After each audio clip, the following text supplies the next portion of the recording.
Hello வணக்கம். இது உங்கள் சிவி ஜோன். எல்லாரும் எப்படி இருக்கீங்க? இப்போ பற்றின லைவ்ல ஒரு சம்பவம் போகுது. பிக் பாஸ் வந்து திடீர்னு ஒரு இன்ப அதிர்ச்சி கொடுத்தாரு. அது இன்ப அதிர்ச்சின்னு ஒரு சில பேருக்கு தான் சொல்லணும். ஏன் இந்த ஓரவஞ்சனை அப்படின்னு தான் சொல்லணும். ஏன்னா நேற்று வந்து 100 நாள் பயணம் மாதிரி வந்து ஒரு விஷயம் டாஸ்க்கு பேஸ் பண்ணி ஒன்று போட்டிருந்தார். அதில் பயங்கரமாக இருந்துச்சு. அதில் அதிகப்படியாக பார்த்தீங்கன்னா முத்துக்குமரன் இன்னும் ஒரு சில அதாவது டாஸ்க்குக்காக தன்னை யாரெல்லாம் அர்ப்பணிச்சாங்களோ எல்லாருமே வந்திருந்தாங்க. சௌந்தர்யா இன்னும் ஒரு சில பேர்லாம் வரல. பட் இன்றைக்கி வந்து இந்த நட்பு உள்ளுக்குள்ளே வந்து எல்லாம் இண்டிவிஜுவல் கேம் விளையாட தான் வந்தீங்க. அதையும் தாண்டி ஒரு சில பேர் நட்பாக பழகிருப்பீங்க. அந்த நட்பு உண்டான வீடியோவை நான் இப்போ போட போகிறேன். பார்த்து என்ஜாய் பண்ணுங்கன்னு சொல்லி காமிச்சாங்க.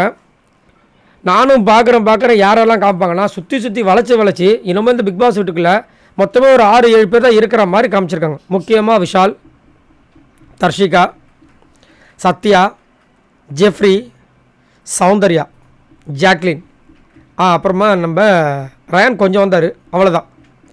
மீதி யாருமே வரல.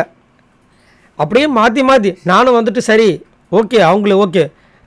ஜாக்லினும் மஞ்சரியும் பயங்கர டீப்பாக இருந்தாங்க. முத்துக்குமரும் தீபக்கும் பயங்கர டீப்பாக இருந்தாங்க. முத்துக்குமரும் மஞ்சரியும் பயங்கர டீப்பாக இருந்தாங்க. தர்ஷிகாவும் பவித்ராவும் ஒரு டீப்பாக இருந்தாங்க. இந்த விஷயங்கள் எதுவுமே வரல. பவித்ரா ஒரு பக்கம் கண் கலங்குறாங்க, தர்ஷிகா ஃபீல் பண்ணுறாங்க. அடடா இதை பார்க்கும்போது எனக்கு தெரியுது உங்ககிட்ட நான் வந்து பழகாமல் விட்டுருக்கேன், உன்னை தனியாக விட்டுட்டு நான் அந்த பக்கம் போயிருக்கேன், ட்ராக் போயிருக்குன்னு புரியுது அப்படின்றாங்க. இந்த பக்கம் மஞ்சரி அழுகுறாங்க. எனக்கு தெரியும் என்னோடய ஃபீலிங்ஸ், நான் எப்படி அன்பு வச்சுருக்கேன் ஜாக்லின் மேலே அப்படின்னு எனக்கு தெரியும்.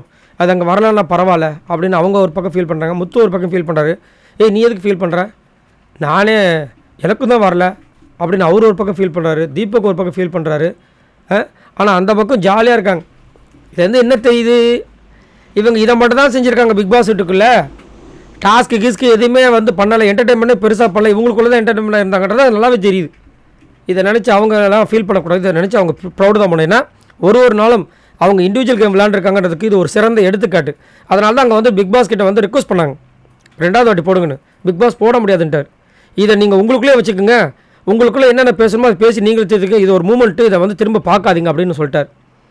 மேபி இது அவருக்கே பிடிக்காம கூட போயிருக்கலாம். ஏன்னா இது அவர் எடிட் பண்ணல, அங்கே ஒரு டீம் சொல்கிறாங்க அதான் பண்ணு. ஏன்னா நேற்று கூட ஜாக்லின் எவிக்ட் ஆகும்போது அவருக்கு பிடிக்கல, அதனால தான் போகும்போது அவரால் முடிஞ்சு அந்த ட்ராஃபி எடுத்துகிட்டு போங்கன்னார். இது பிக் பாஸ் 8 ஹிஸ்ட்ரியில் நடக்காத ஒன்று. ஏன்னா மஞ்சரி ஒரு இடத்துல ரிக்வஸ்ட் பண்ணுவாங்க, இந்த ட்ராஃபி நான் எடுத்துகிட்டு போகலாமா அப்படின்னு. அங்கே முடியாதுன்னு சொன்னவரை ஏன் ஜாக்லின் கொடுக்கணும்? இந்த நிறைய விஷயங்கள் இருக்குது. சரி, நீங்கள் உங்களோட கருத்து சொல்லுங்கள். எதுக்காக இதில் குடும்பம் ஓரம் வஞ்சனை? மறக்காமல் கமெண்ட்ஸ் பண்ணுங்கள். பாய் நண்பர்களே.